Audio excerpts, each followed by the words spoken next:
but I don't want to make it into, a circus type of thing, and so that's why I felt, and I also felt, and when they asked me to talk about it, I think she just wanted this segment covered at the festival, but when she asked me, I was like, oh my God, like I'm not disabled, I'm disqualified to do this, but and so I wanted to do it justice, and that's why I felt I need to speak to other people, who actually have experienced it.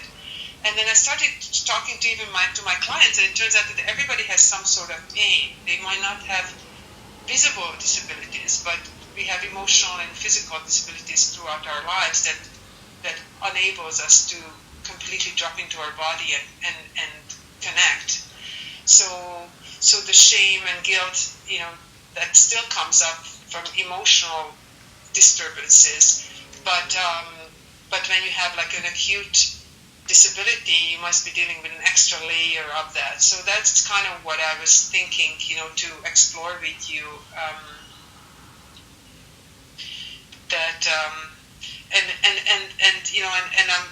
When people are looking at you, like what do you think? What do you think they see, or what would you like? How do you respond, or what would you like them to know about you? Wow. Well, thank you for sharing all that, Julia. That really gives me a nice idea of who you are, and getting to know you more this way. Like the context, so you would know. Like I'm not like an expert, and this is not. I wasn't really seeking this out, but I guess now I just. I fell into it, and it had become my passion, but at the same time, I'm just rolling with it. When Wendy asked me, I'm like, okay, this is like a university project, kind of thing. I'm like, okay, I can do this. I'll do the research and see where it takes me. And yes, and when I started thinking about it, like literally every single one of my clients came to me with some sort of a pain. So there, and when our bodies and our mind is preoccupied with pain, then we don't think about pleasure. And I guess overall, when I was looking at these notes, the overall message would be that sex and pleasure and sex, pleasure, and love is medicine, and it's healing.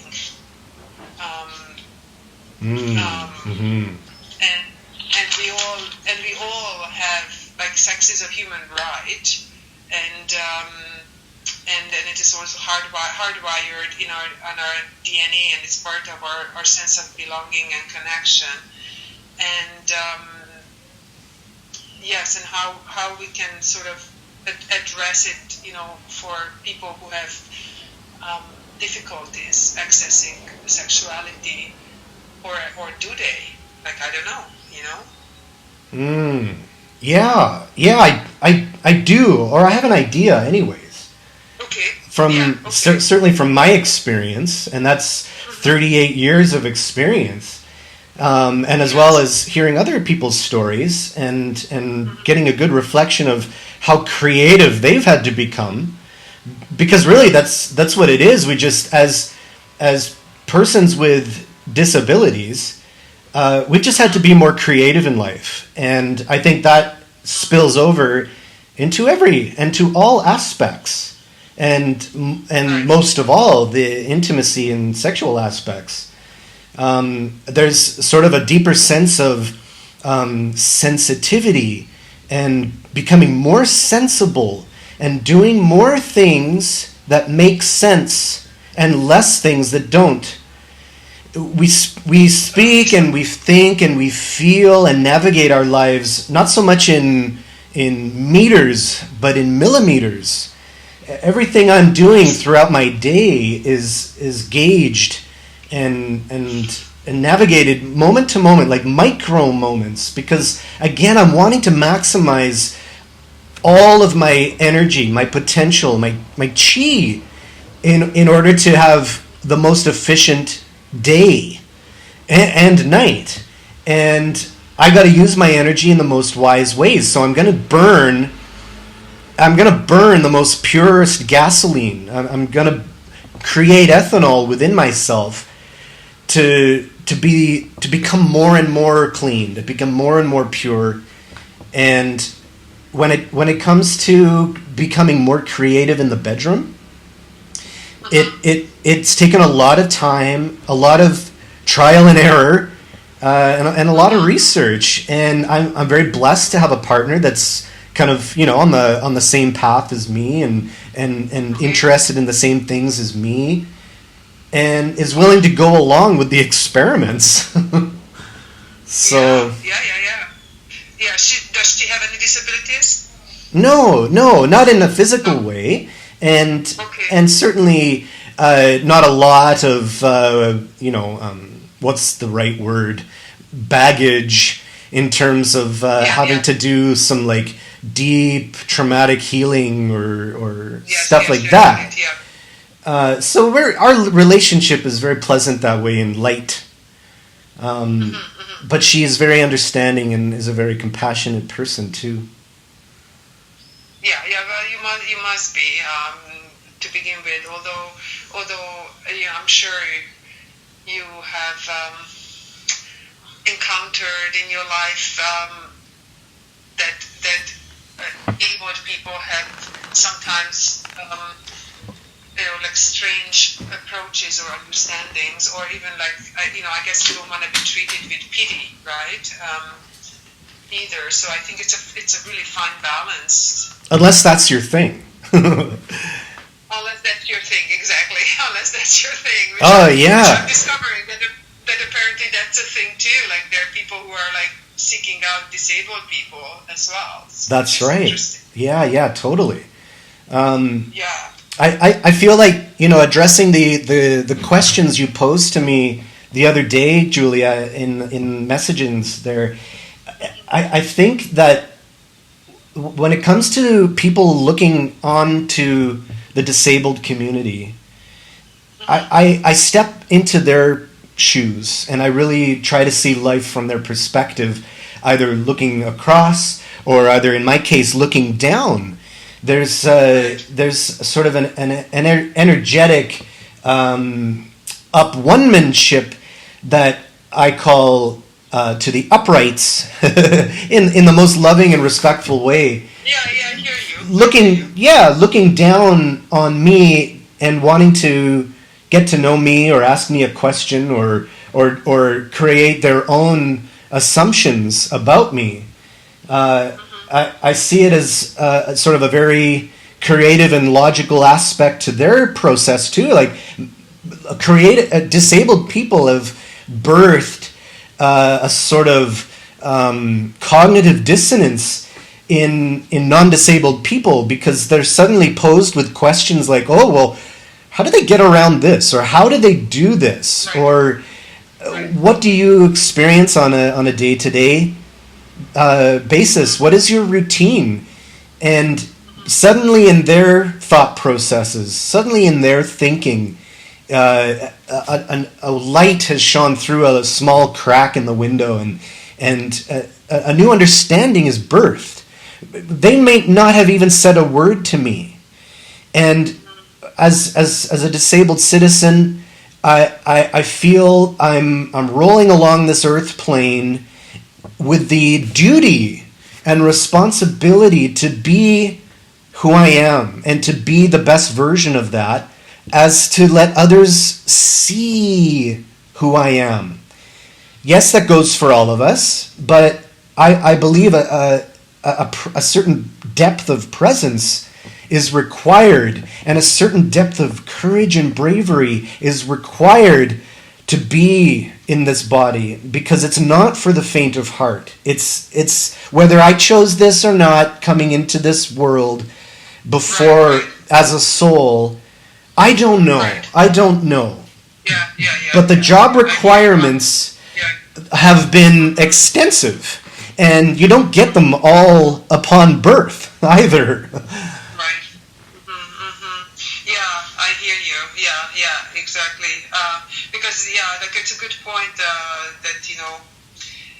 whether you made this contract, so I'm sure you had a lot of battle within your soul accepting this condition as well, right? You could say that, yeah. You could say there's been war. Yeah. But because I mean, I'm assuming because we are, that's just a normal human tendency of whatever condition we are. It's like, okay, am I a victim, or have I brought this onto myself, or all of that. But whether it's your condition or whether it's divorce or whatever, or it's an accident or whatever it happens out there. But and I'm taking notes because you're bringing up some really good points that it requires an extra dose of presence and courage to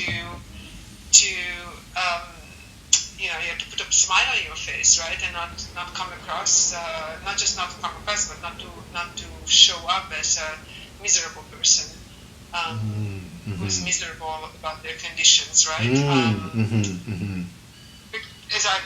Because I guess that's a choice as well, and I have seen people like that as well, who are just fighting it. Or angry about it. Yeah, absolutely, and especially after an injury, or a stroke, right, or something else that renders you incapable of doing what you used to be able to do. There is anger, and then I suppose there's stages of grief, accepting this as my body now, and if I want to make a change, then I just have to take that first step. If I don't want to make a change and just sort of wallow and float, then something, there has to be also a non-judgment towards that also, because all rivers lead to the ocean, and if something happens to us and causes us to go more inside our minds and within our hearts and just really explore the inner terrain because we weren't doing that before, then this happened because you need to check that out. You need to go within, and you need to, yes, you may live for 90 years and it may take all that time, your life's journey, to understand one thing that you weren't getting. Then I'm sorry, we're going to have to cause a car accident right now, or we're going to have to maybe introduce cancer into your body, or something that will make you understand. Make you pay attention. Pay attention. Yeah, grab your attention. Yeah. So, do you remember there like separate? Do you remember there were stages like this? Is not about the talk. I'm just curious now. Like, do you remember there was a time in your life where you had a different attitude, and has it changed for you? Like, was there a switch? Because I mean, clearly you're also a conscious, present human being. Was it always like this, or were you going through anger stages and wallowing stages at certain time? Yeah, wow, that's a great question. I'd say that there's one definitive event that happened to me that could be labeled now as an awakening, or a spiritual awakening, or some kind of transformation that occurred in my psyche that caused me to start to think differently, that led me down a whole new path. Before that, I feel it was the galvanizing of what was to happen, because I was never somebody that would go around with a negative attitude or feeling down about myself on a regular basis or playing the victim. Although I had victim moments, and from time to time still do. My awareness around catching myself in those moments is more attuned to how can I use this now to expand out of it.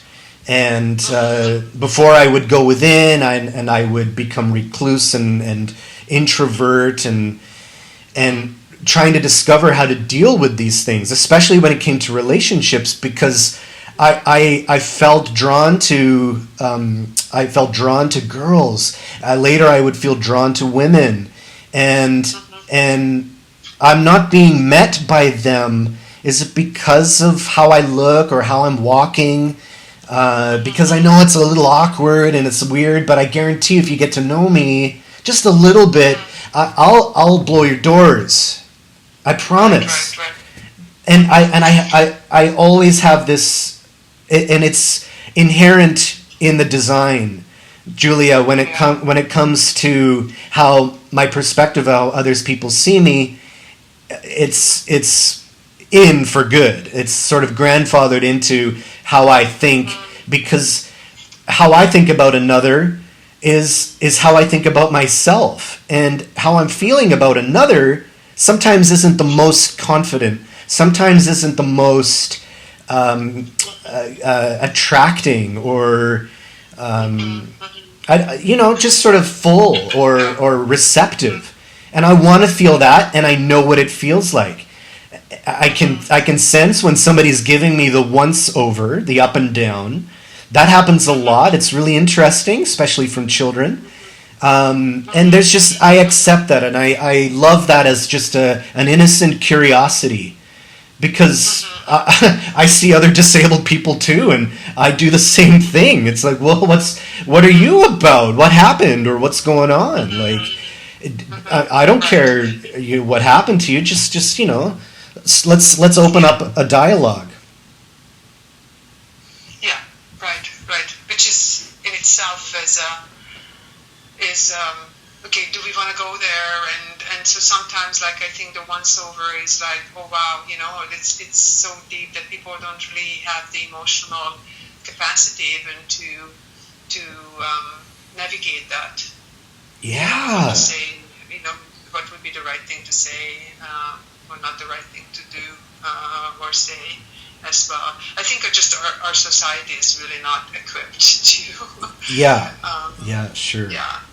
And with that, I think you raised a good point that we're not equipped, and at the same time, I think the conversation has always been going on from the first wheelchair. The dialogue has been here, and what's being said in circles, what's being said in this conversation is that we're not talking about it enough. And I want to take that line right there and really put a spotlight on it, and perhaps maybe try to lower the significance around this, because we are talking about it, and it has been talked about a lot and constantly. And if it's not being talked about, it's certainly being thought about. And I believe what we can now start saying about the dialogue is what you just brought up, is trying to basically put a program out there for the rest of society that says, oh, okay, that program is still running, good, I'm aware of it, I'm not disabled myself, I would love to learn more, and just sort of making sure that those channels are out there, and not making it such a weird or scary or dark or kinky, twisted kind of thing that's out there, because some people put that filter on it too. Some people see disability as some weird kink, and it can be very beautiful that way, because I'd say the majority of the disabled people I've encountered are more sensible in that area. They're more sensitive. Things are more slow, and I think that's a good way. I think that's the way it should be. And if you ever have the opportunity to be with a disabled person, whether it's physical or something else, another side of you will be revealed to you, and it's probably because you've slowed things down a little or a lot. 1 second, I'm just gonna write this down, and then I'm gonna say something.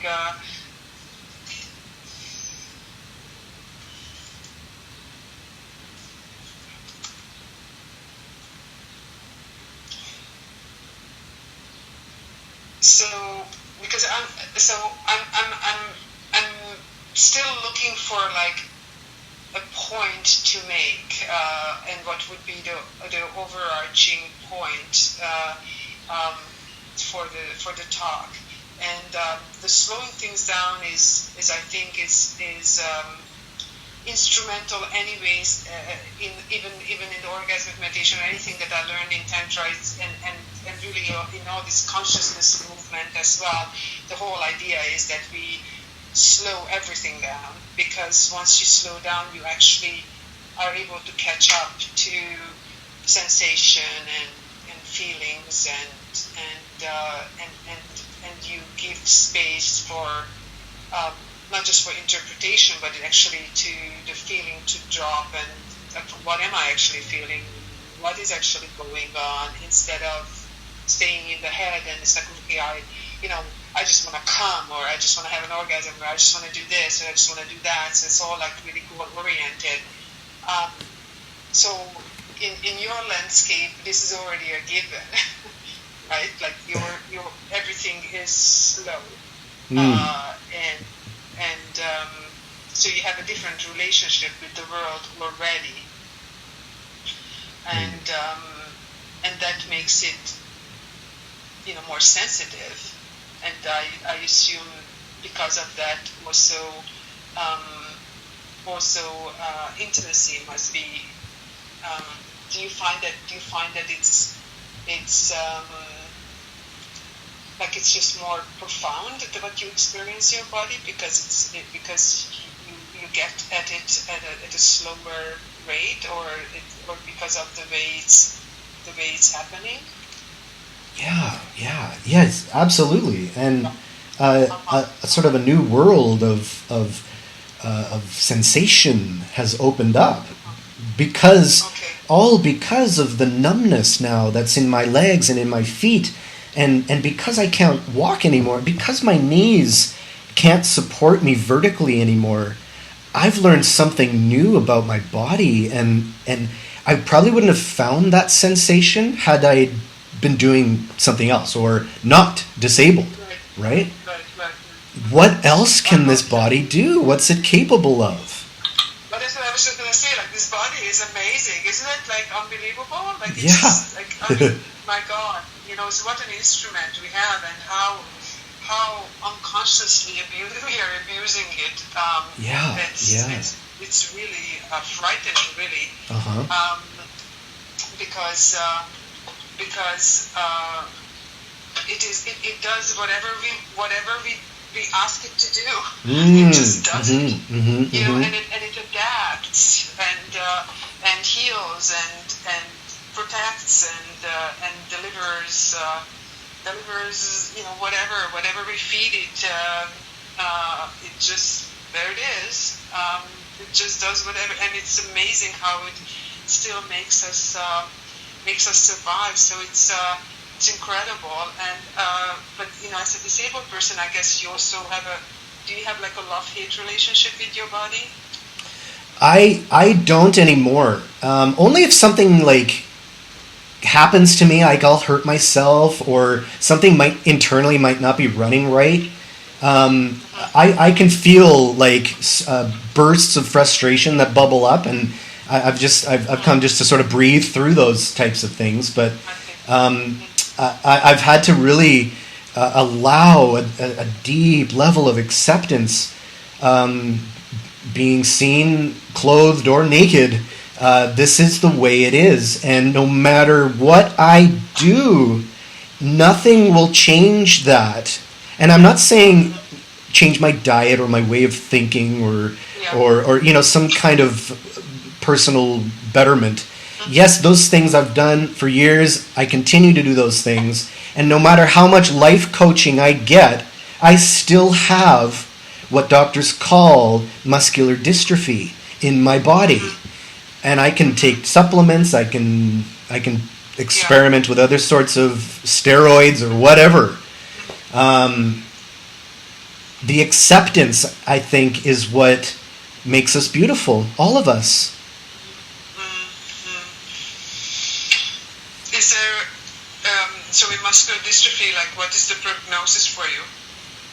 I was told at an early age I wasn't going to live to see age 30.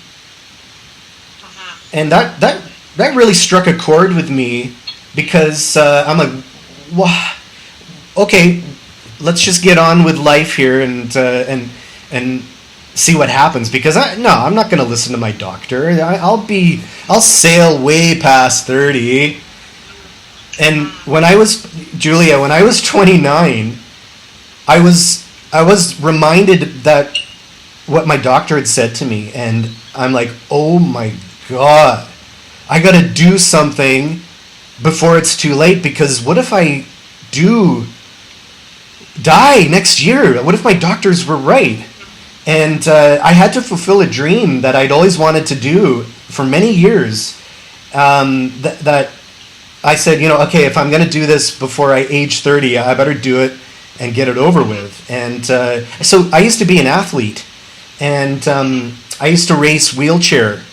I was in the lining for Team Canada, the lineup for Team Canada for the 2008 Beijing Paralympics.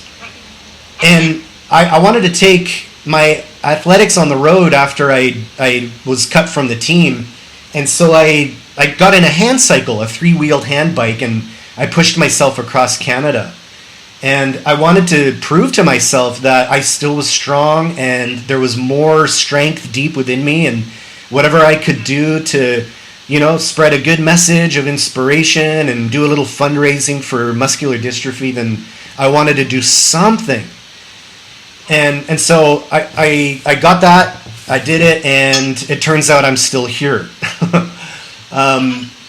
But it's degenerative in nature, and my strength and my personal units of energy and chi have sort of been,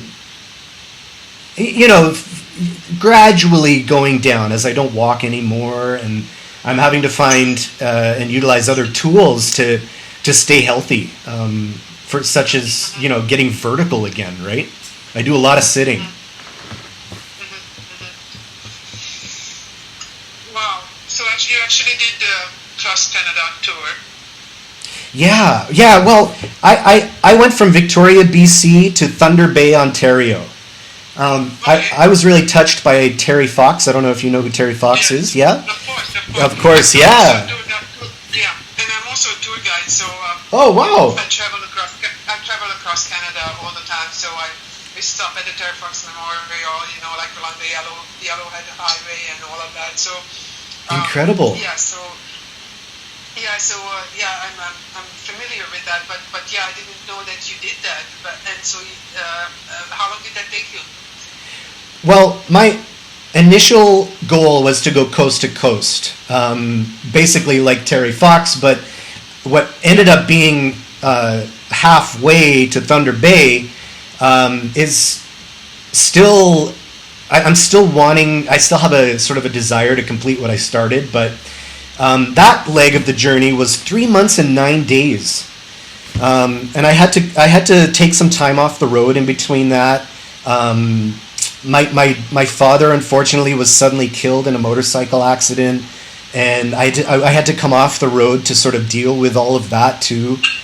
And yeah. So I mean, there was no doubt about it. There was lots of obstacles to overcome and many challenges to rise to. And I called Journey's End right at the Terry Fox Memorial, and I said, maybe one day I'll finish this. And somebody heard that. I suppose you know who Rick Hansen is, right? Yes, we do, yeah. Well, he and his foundation heard about what I did, and the very next year he was celebrating 25 years of his Man in Motion tour, and he was doing it with a relay from the farthest eastern point of Canada, Cape Spear, Newfoundland, all the way back to Vancouver. And they wanted me to be a part of the relay and carry the Rick Hansen medal and basically do the grunt work in between cities, where I would come to the edge of the city and I would hand it off to a participant. And there was over 7,000 participants, each getting to run 250 meters with the Rick Hansen medal around their neck. And then after that town was complete, I would put it back on and then race out of the city for a bit and jump back into the RV. And I got to go with Rick Hansen and his team from Cape Spear, Newfoundland, to Fredericton, New Brunswick.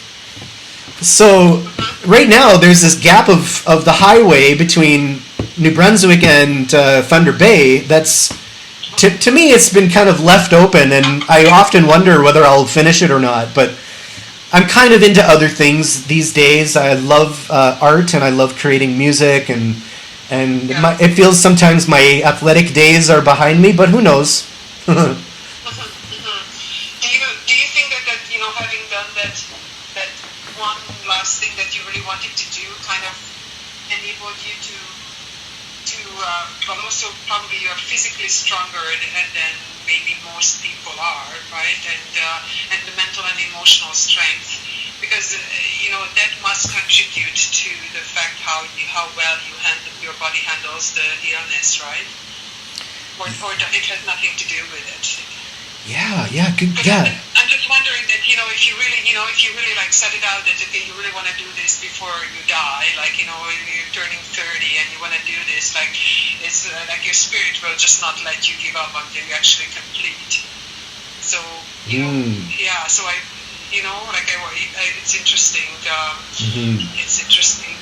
I'm just wondering, has that occurred to you, or was it like the drive, that takes you to wanting to make a mark of some kind, or it's more of a personal accomplishment?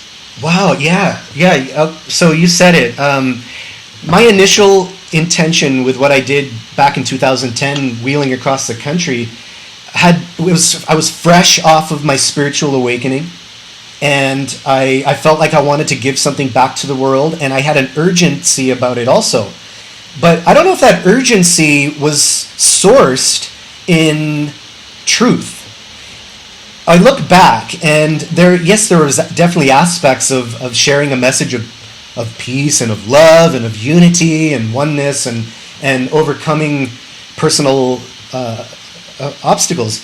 But a lot of it was also ego-based. Because I did want to do it for myself, to really just prove to myself that I could. And today, I feel at peace with that. I feel that if I start something and I don't finish it, it's okay. I'm not overly happy about it, and it's okay. Got it. I have to be, we all have to be really compassionate and softer with ourselves in those ways. With ourselves. Yeah. Forgiving. Yeah.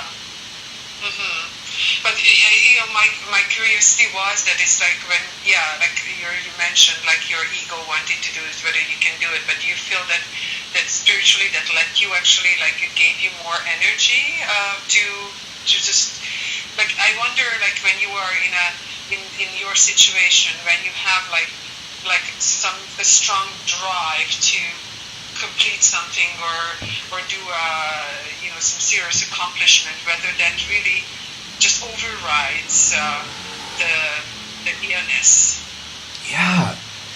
Yeah, that's such a curious question, Julia, and I suppose sort of glancing back, I feel that I overcame a lot of things, even though I am this way, and there was a reflection, and I have those reflections and those proofs in the way of newspaper articles and interviews and even awards that I received for participating. Just for participating. I'm like, well, okay, I accept, but I just did what I would do normally, and to me the fortitude was always there. And after what I just sort of called my spiritual awakening, after that, the urgency became more, and a drive and a deep interest in giving, what you just said, leaving your mark, became more important to me. Right. Well, I mean, a spiritual term, I guess just to leave a record of, I mean, because I battle with this, I think we all battle with it. Well, maybe not everybody, but for the is it significance? Is it your ego wanting significance, or is there such a thing as real contribution? Right, and does it make a bit of a difference? And that's kind of my exploration as well. And from the the sages, it comes across that you do have to do something that feels like that, and it's not it's combined with the ego as well, but it's deeper than that, because then it just becomes a record and a resonance out there, and it does raise that vibration for all of us to, because if you hadn't done it, we wouldn't have thought about ever doing anything like that. Right. Even just understanding that there is okay, like life doesn't have to end. And I think that the answer to all of that is that no matter what shape life presents itself, us humans are so creative. Yeah. We're just so creative that we can, that there's really no limits to our creativity. I love, by the way, your soul portraits. They are very, just very, very creative and awesome, and Thank you. very unique to your expression. So yeah, I mean, that's like a beautiful example of what you can do, because you probably wouldn't be doing it, I'm sure, if you didn't have this much time to sit sit and do fuck all. I can't freaking sit still then. Yeah. Oh, well, thank you for that, by the way, Julia. I got to say one thing, though, that at any point along the path here, I feel I even now is a very fragile tipping point that it can go either way, because I can feel into those. I feel I've got an empathy towards people with disabilities, in the sense that we all share something communal and mutual between us all, that we feel we've done something wrong, and we're trying to get beyond that. And at any point we could do ourselves in. At any point we could just give up. Any point I could have just turned to drinking and video games and just saying fuck it, because nothing's going to change, and if this is my lot in life, then man, I don't have the strength to do this. Yeah, I get it. So I'd like you to go back to that. Like, what do you mean by you've done something wrong? Like, you were saying, like, you somehow deserve this, or that, is that what you're referring to, or is it like, or it's a karma, or you actually like what do you mean by that? I'm going to speak very personal and from myself. I from time to time feel like I am a burden upon others, and that is a shared thing, because I come with equipment, I come with some special needs, and sometimes I've got difficulty expressing that, because somebody might not quite get that I do have these special needs. Yes, I know you have needs also, but mine are a little bit different, and I need to just sort of, in order to get over and beyond this, I need to do it this way, not the way you're saying. I need you to put a ramp in here, or I need you to just kind of pull up a little bit closer to the curb so I can sort of like empty myself out of the car and directly into my chair. These, like I said at the beginning, we live in millimeters, not meters, and every step, every minor, tiny step matters. Yeah. And I think the burden part comes, and it's like that, like, because I know myself how much difficulty I have to ask favors from somebody, but it's not even a one-time favor. It's like all the time, right? Like, yeah. yeah, right. Like it's so it's an extra effort that whoever is with you will have to give towards your needs.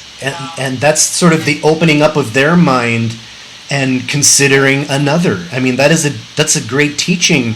What is another, right? And becoming empathetic to their needs. Yeah, well, I'm loving this conversation with you. Thank you for sharing. It's just, gives me deeper insight. Besides, you are like, just an interesting person to talk to anyway. So equally, Julia. Kind of in the periphery of, I love Amrita and so like you've been in the periphery, but I haven't had a chance actually to connect with you. So this is a good opportunity, and I've seen you at West Coast, and so we have the same circle of friends. That's just right. Not, we haven't, and maybe I was one of those people who gave you a once look over. I'm just thinking back on it, because I remember seeing you a couple of years ago on West Coast on the stage, and I haven't really deepened my thought around it. I just saw you, and I'm like, it's great, but I noticed myself that was sort of a note to self that I often disengage when it comes to that much. To me, it feels like it's a lot of stuff, and I've dealt with so much stuff in my life that it's like, emotionally I can't take on that much stuff. So now, because I've been like a caregiver all my life. Wow. So that's a whole other conversation. Yeah. That's a whole other conversation. So I gravitate towards people who have gone through different crises in their lives, because I'm like, I'm here to help, and so that's a whole other conversation. Yeah. But so now I learned, because I've been a teacher and a tour guide for so many years, and sometimes I feel that I'm perceived being aloof, but it's because I know myself. If I go in there, then it's like I'm swallowed up in that thing. So I keep at arm's length, and so that's another conversation. But what I really would like, my point is that I'm enjoying, to be able to have this conversation with you and not keep you at arm's length. And I guess maybe the universe just kind of designed this way, that this is how it should happen. So I'd like to do it justice for this, kind of like I'm like, it seems like that we're called to do this somehow. So going back to the talk. Yes. So what is it? So if you were to sort of summarize all of this, or not even just to summarize, because Wendy suggested me to have points. Because she knows me well, and I know I can go down on various rabbit holes. Yeah. Take you with me, but it's only 15 minutes. It's only 15 minutes. So she said, make 5 points, each five minutes. So the first one would be, so I run this through with you, and stop me or add to it. Or let me know if this feels valid for you, and let's see. Because it would start out by saying something like, kind of like connecting, and also making it kind of interactive, not just me talking, and then connecting to the audience and saying who is here, who has never had pain in their lives, or more likely who has had pain, or of emotional or physical. Because the idea, what I'm trying to get across, is that pain, emotional and physical pain, it makes us drop out of our body. It's kind of like you become disembodied in a way. And there's of course a flip side of it as well, that you could become very embodied because you're constantly reminded of your body as well. But it's, so that's kind of so the first point would be that everybody deals with pain, emotional or physical pain, and whenever that happens, in whatever extent that happens, that will disconnect you or disables you to connect to another person, because you are not open now to connect. Um, because your mind and body is preoccupied with its own pain and healing. So that's one point, that it's, so the pain is like an obstacle, and our brain seeks pleasure and tries to avoid pain, and oftentimes we get just swallowed by the pain. Like, I thank God I don't have any sort of chronic, other than being crazy, but it just comes with the territory,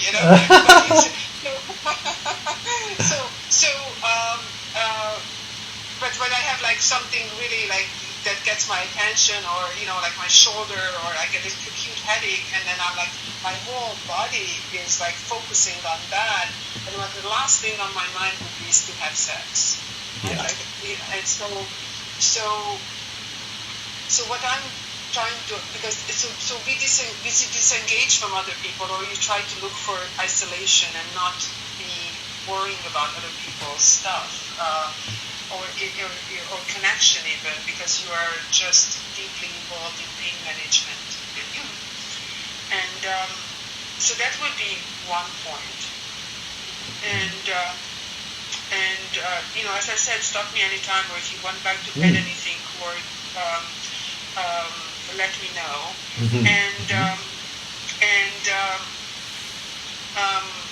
The other point would be that to make clear that sex is a human right, and physical touch is a vital need, and so it's not an optional thing. And we all are suffering from touch deprivation in this culture, but I would also I would assume that people with disability even more so. Yeah, that's why we got to learn to touch ourselves. Okay. Yeah. Yeah. Yes, but do you seek out like massages or anything like that? Like, would Lingam massage work for you, or do you? I mean, you can get personal about it and you can share as much as you want, but or feel that you want to, because I assume you can get very creative. I guess the curiosity is about that, and I'm not necessarily wanting to share your personal what you do for sex, but I'm just, because I guess people can get really creative. But the idea is there are other ways to get that physical connection. But I don't know what you would want to share about that, and I guess you need to feel safe for that expression as well, right? Because it's a very vulnerable place to be. Yeah. Certainly, I love body work, and I get as much of it as I can. Sometimes it's few and far between, and sometimes like suddenly I've got shoulder issues, and I gotta, handle this as soon as possible. But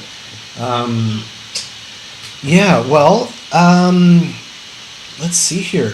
I guess I don't have a lot of shame when I sort of get a sense of where I'm at on a level of shame out of 1 in 10, 10 being like a super amount of don't even look at me kind of shame.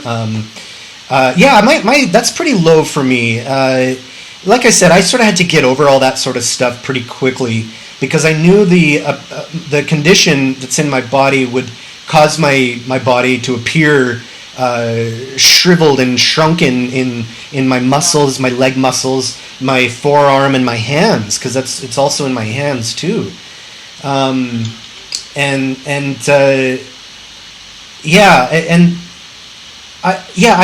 guess that I get over pretty quick unless it's somebody I just don't know. That's why I think the best sex is with somebody that you love, and that matters in such a huge way, especially.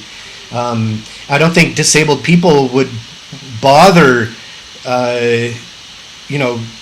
doing things like, one night sits or stands, on a regular basis, just because it would just be so ego damaging and self-esteem deflating, right? And like I watched a girl on video on YouTube, and she's going to a bar, and she was, she's actually gotten into sort of just casual sex, and because like it became like a kink. But I think it would be. I mean, we all of us are feeling a little bit used and abused when we engage like that. And then I think for the disabled person is probably multiply that feeling. Right. Right. So why do that to ourselves when the high might be really high, but then the low is really super low after. So yes, to do it. So the point is to do it with someone you love. It's someone who you love, but also who cares about you. That's right. It's right. Like that's definitely. I think a good message for all of us. Yeah. Absolutely. And would you agree that pleasure helps you? Because I mean, I've done a lot of studies on pleasure and pleasure like receptors and all the hormones that are created, and apparently the end of our genes, the telomeres get elongated if we experience more pleasure, so we technically live longer.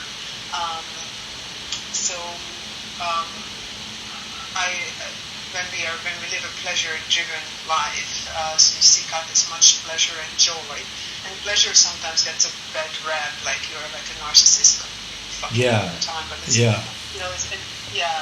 which is not exactly what that means. You can do that as well, because it's kind of.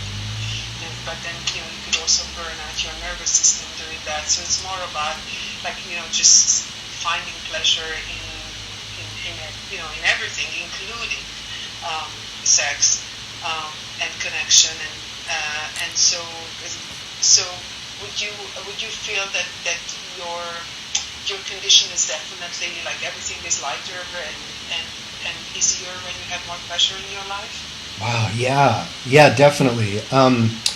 I'd say pleasure, and that falls into the time I get to create art and what I pour into making music with, and using my voice. Pleasure and energy and sexual energy are a big part of my life, only because, reflecting on what you've just mentioned, it helps me to feel. I can literally feel nerves in my legs that would normally be dormant or dead, and I've got some absolutely full-time numbness going on some parts of my feet that can't feel anything unless I'm circulating energy, and it absolutely just lights up my neuropathy, and I mean in a good way, like in a no pain kind of way, or the volume has been turned down, and the nerve endings and the telomeres are firing off like fireworks, and so this kind of brings me back to the main point of, I guess, the purpose of the message of this talk, is that the misconception is disabled people can heal themselves with sexual energy also. They aren't to be... You think that's a misconception, that disabled people can heal themselves? That they can't, or that they don't. That probably the majority of true Tantra goes on in the minds and the bodies of people that are less capable of physical feats. I know that might sound kind of bold, but... I hear you. Yeah, that would be a pretty significant message. We're here. The true practitioners are here. And we see them when we know them, and we feel them. And I'm also going to, as far as to say that those that haven't awakened that part within them, whether they're disabled or not, should take the time to step onto that path, that journey, because it truly is a world and a healing journey of wonder and new sensation. And I've always said, Julia, my apparent disability is a gift, and I've never really thought anything but that. And because of that, I'm always given reasons why it is, why I think that. And I mean, that's sort of law of attraction 101, I know. Right. And I believe I was up keeping that in the forefront of my mind, even, in my early teens. I had to. Yeah. Like there's no choice. You had to. So you were like thrown into that realm. You didn't have the luxury to keep it at arm's length, right? And and so being a gift. How would you say what this gift delivered to you? Wow. Yeah. Sure. I think it continues to reveal to me peak moments of experience. Okay. And the falling away of less important fears that I once held as most sacred assumptions. Those are gone. Yeah. Yeah. Yeah, I hear you. Yeah. Awesome. Yeah. This is a lot of great juicy stuff. Juicy, that's right. We love juiciness. Yeah. It's very sad. So the skin is a sex organ. I would agree with that. Yeah, definitely. Yeah.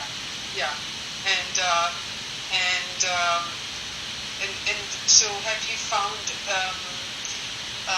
So can I ask you directly? Can you get directions?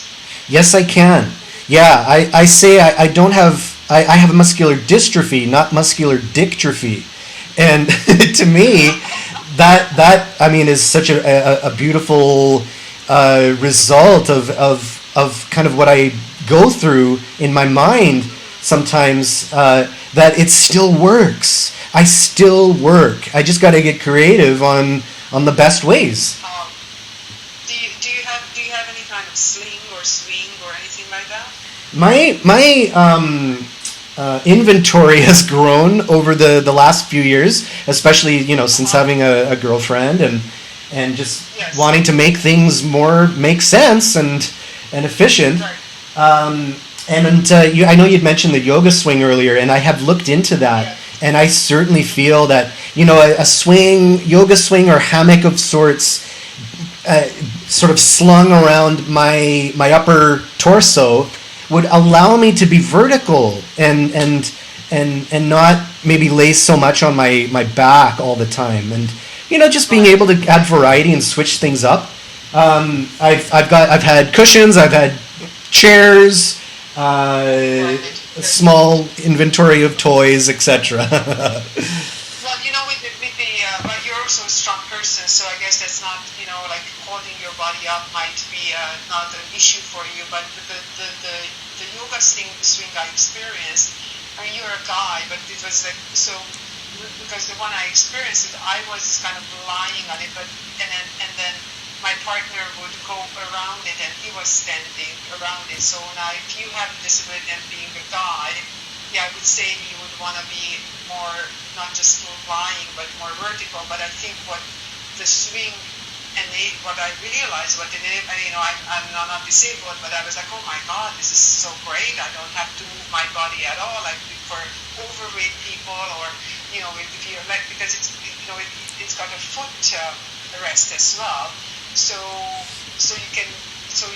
your gravity doesn't pull down your legs, and then you don't have to move. You just move the swing like lightly. So Yeah. whoever is coming in contact with you, they just move the swing. You don't actually have to do anything. And when I realized it, I was like, oh my God, this seems to be like revolutionary for people who cannot move. Yeah. And so yeah. Anyways, I do have one that this friend who built the swing. He bought a prototype, and I'm more than happy to let you try it out. But you need a bar, like it has to be attached to the ceiling. So, yeah, exactly.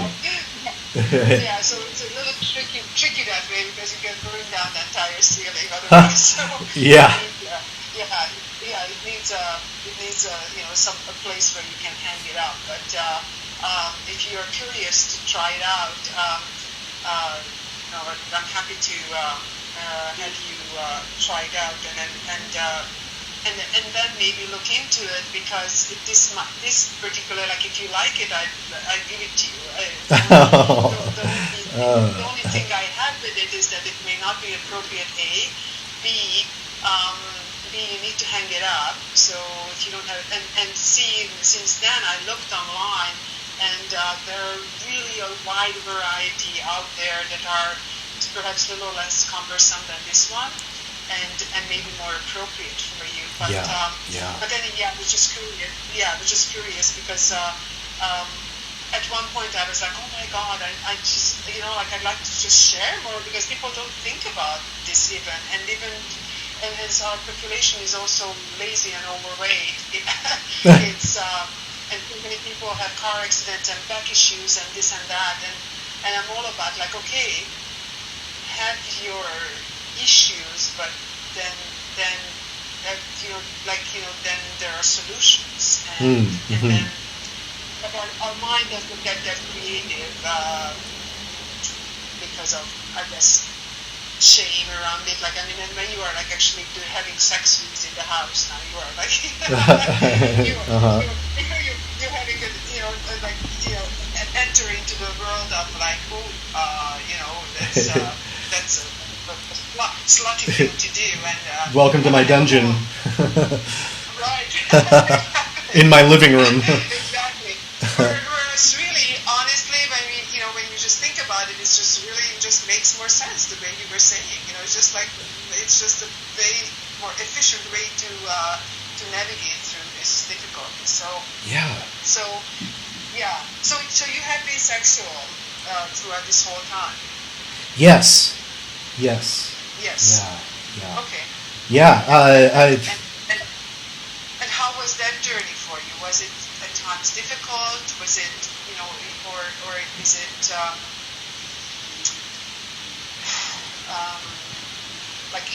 is it satisfying enough? Or I'm just wondering, not like that whether you can have an orgasm or not, but it's more about, like, how does that affect you emotionally? Right. I think I had the most frustrations when it came to dating.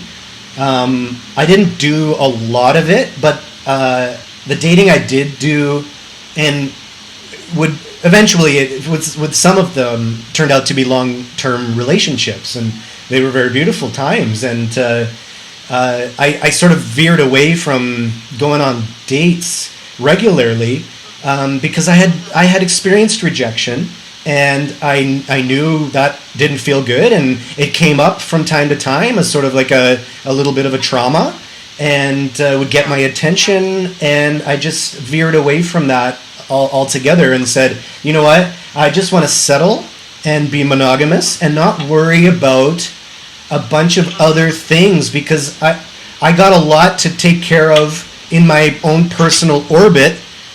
I don't want to have to go out there and deal with that whole world of love and relationships. It just never really interested me, and although relationships did, and I always wanted a girlfriend, and now a soon-to-be wife, that it feels like this is just my way, and I respect other people's way. I'm very curious about how other people do it. Not that I'm polyamorous, but that sort of lifestyle is really interesting to me. Being disabled and being sexually active is very interesting to me. Just how people get her done. How do you do it? And I mean, just like you coming to me, like basically all you're asking me is how do you do it, and how do you want other people to know how you do it? and I'm really quite open. Whether you want to know, whether you want to, like, that's it. Like, what do you want people to know? Like, is there anything here that we should be sharing? You know, for a large crowd of who never really may have thought about this. And I mean, since the topic is pain and disability, it's like, what is our message? And okay, like we can get creative of how to do it, but is there, like, what is the message? We want people to have more compassion, to be more curious, to feel more open to engage about this conversation. Right. Like, what would you like them to know? Yeah, all of the above, Julia, and I mean, certainly a lot of the points we've already discussed in this last hour, definitely the self-love teaching is paramount. Okay. Learn to love yourself more and more every day, and I'm gonna go with, my intuition is kind of veering towards a teaching I received from a mutual friend and teacher, Satyan Raja, out of all of his sort of like all of his teachings that he's shared with many thousands of people over the years. One that stuck with me the most, and has helped me and has served me the most, and is very contrary to what I was doing, and probably to what a lot of people tend to sort of gravitate towards doing, is lower the importance, lower the significance. And what I mean by that is, when it comes to my victimhood or my issues or my preferences, my judgments, all of those sort of ego things, those qualities of our ego that put us first, lower the significance of those things and rest in your infinity as a conscious divine being. And I don't want to be parroting what everybody seems to be saying these days. I don't feel I've got a voice in that. I feel that, okay, I'm just going to jump into the pool and say what everyone else is saying. If you want to know more, do what you do now, Julia, and offer me some questions and an interview of sorts, and I'll share that with you. But I think that's the universal truth, is we must all learn to deepen our self-love and respect and lower the importance about my disability, because there's more ability in certain sensual and sensational realms than that you could ever imagine because of your disability than you think you don't. So I know I was kind of weaving in and out of first and third person there, but I know you got it.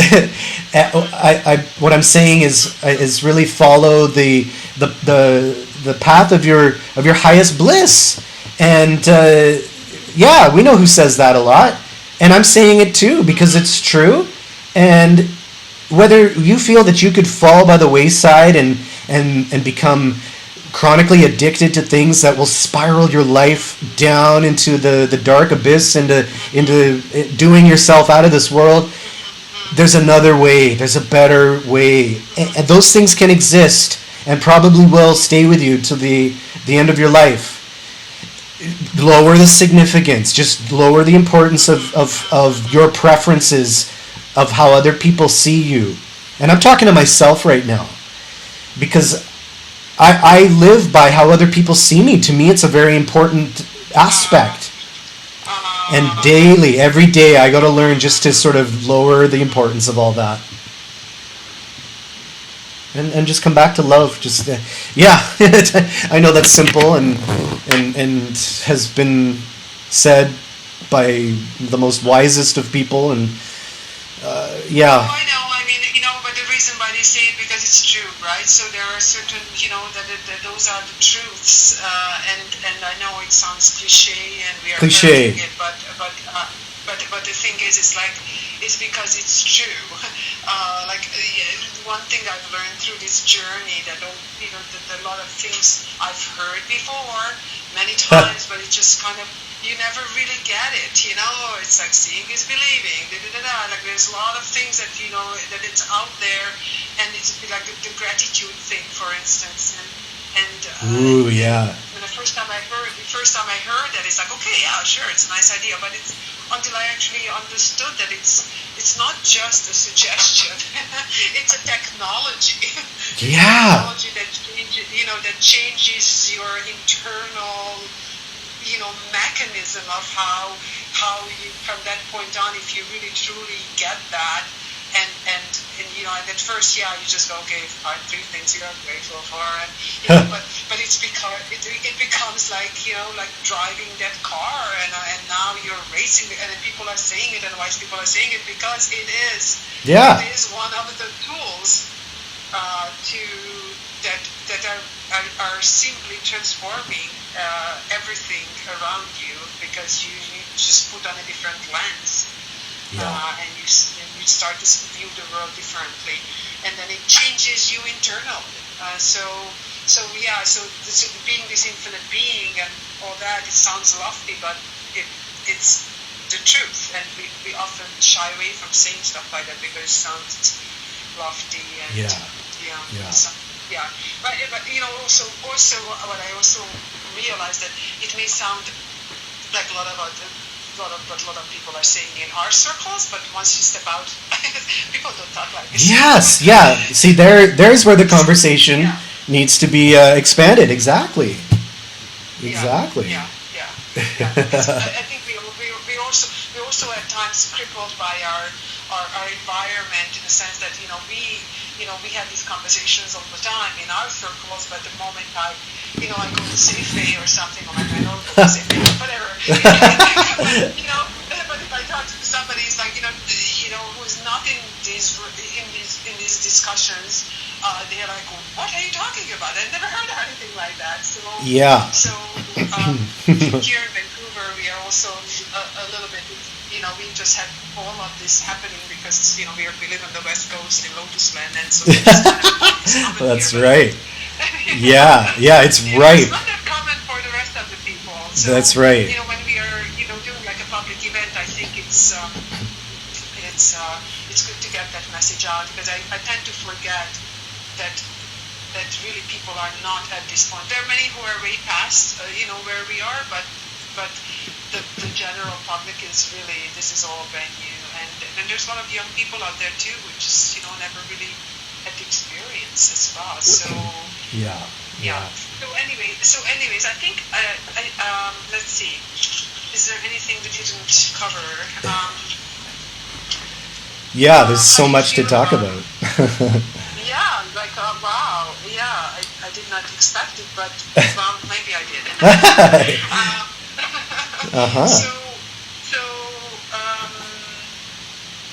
Yeah, and then she said that maybe invite somebody. You're not gonna be here. I think you said you're gonna be out of town, right? Yeah, I'm down here in my home in Mexico right now, and I don't come back until about summer, June. So I'm gonna miss the festival. Okay. Yes. So because she said that invite someone up, to talk about a challenge of some kind from the audience, and so I don't know if I'll end up doing that or not. But so what would you suggest that are like sort of the things that would be dancing, yoga, physical exercise, swings? What would be what would be something that you would suggest for people to get into their bodies, those who are not? I got a great idea, Julia, and it might entail tracking down a wheelchair, but what I always say to people, everybody needs a chair aware day, and if you want to sort of like capitalize on that experience, wear oven mitts. Oh, that's fun. Yeah, that's always an eye opener for sure. That's for sure an eye opener. Okay, so where would you think I can borrow a wheelchair from? To borrow one, I don't know if a clinic or a hospital would lend it out, but maybe. Okay. Well, I think about it. Yeah, I'll think about. Yeah, no, that's a great idea. That's a really good idea.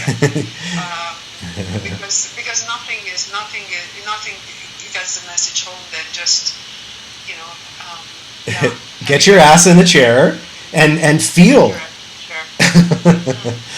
Yeah. Oh, good. All right. Okay. Awesome. Yeah. Awesome. So you're down in Mexico. Awesome. Where are you in Mexico? I'm just about half an hour outside of Puerto Vallarta. Oh, lovely. Yeah, beautiful area. Yeah. How's the weather right now? It's beautiful. Yeah, and I can't thrive in certain environments that I grew up with, and I have to feel alive, and this is where I do. This is where I can create what I need to do. Oh, I hear you. It's I love the heat. I just came back from the Philippines. That's right. Yeah. Yeah. So it's I hear you. Awesome. Yeah, that's great. So your girlfriend is Mexican? Is she Mexican? Yeah. She's local here. Okay. Yeah. So how many months out of the year you're there? 6 months. 6 months, and then the two of us will come up to Canada, and we'll sort of gypsy around between Alberta and BC, and would have been at Blessed Coast this year. Yeah, awesome. But I don't think the festival's happening this year. Yeah, the festival, I don't know, I haven't heard. I haven't seen or haven't heard, so I don't know if Carla and those guys like Rama, I don't know if they are doing it, they're not doing it, I don't know. Yeah. I don't know what, like last year I didn't go, so I don't know if the attendance was down or it's just too much work or whatever, I don't know what's happening. I haven't seen anything around it, but... well, it certainly is a lot of work, and I know it was... just like those first 3 years was such a beautiful experience for the first time. I've been in many bands. I've played lots of instruments for different ensembles. I was in a marching band for many years too, in fact. But being able to present at Blessed Coast was finally me and my own years of my own work and my own music and my own offering. And I hope I can just create more of those experiences. Yeah, for sure. But there's also the Element Festival and then the Burn in the Forest. Ooh, those sound cool. So, yeah, they are both really cool. I didn't know about the Element for a long time, but both of them are out in the Meredith area. Oh yeah, sure. Yeah, and so. And there's the Tantra Festival. So I mean, if you want to present and be on stage, there are other opportunities. I mean, if it hasn't been organized yet, the lineups are probably done for this year. But if you're curious and want to participate, like getting Burn in the Forest and Element are those music festivals that are also conscious community kind of stuff. So yeah, there are other opportunities as well. But so that's well, you're living a life. You're living a good life. What can I say? That's not a bad life to live. Oh, right. And so I'm happy for you, and thank you for this conversation. Is there anything else that you think we should touch on? Well, I feel that I would love to have been at your at the festival there, and feel if any way I could duplicate myself in order to at least have some kind of presence there would be through you, of course, Julia. And I want to just sort of make you aware that I've recorded our conversation. I don't know what the audio is going to be like, but perhaps you can review it, look back on it, share it, whatever. And if there was any way possible, and if appropriate, of course, to share a song with the festival, I would love to gift in my absence, some music. awesome. Well, is there, okay, yeah, oh, wow. I mean, that would be amazing. What would you, well, because what we can do is like before or after the talk, I can, if you have, do you have like a good quality recording of that, that you can share or whatever, Yeah. however you would think. Yeah. I'll send you a track to a song that's on my CD. How about that? Oh, are you there? Okay. Does that sound all right, Julia? Well, I just thought I sent you like Oh, hey! I just thought I sent you that. Nice. Nice glasses. You can do these interesting things. Yeah, you see? Beautiful. Yeah. Mm-hmm. Cool. Okay. I know. You can. It's kind of fun. It makes. Hold on. Let's see. It just changes. There you go. Have you been doing that this whole time? It's a lot of fun. Nice. No, I haven't been because you have to do it like a video and then you. Oh yeah. Yeah. Yeah, sure. I've been doing it with friends because then if you don't have a. This is like instant makeup. Sometimes you don't want to do video calls because you feel like shit. But then here you go, like messenger comes to the and right. that can be pet better tomorrow. Oh my god! Right. And all my wrinkles are gone. Look at that 80s hair. Nice. Anyway, so yeah, I just thought it makes everybody laugh. So there you go. Sure. Awesome. Beautiful. Thank you, Julia. So I just wanted to thank you so much. And then, yeah, the music is awesome. That's a great idea. I didn't know how you wanted to, or how you could participate. But if you send it to me, and I'll talk to Wendy, and we'll get going. Oh, wonderful. That sounds great. Thank you so much. Okay. Great talking to you. Yeah, you as well, Julia. Thank you so much. Okay. Take care. Enjoy your time. You as well. Thank you.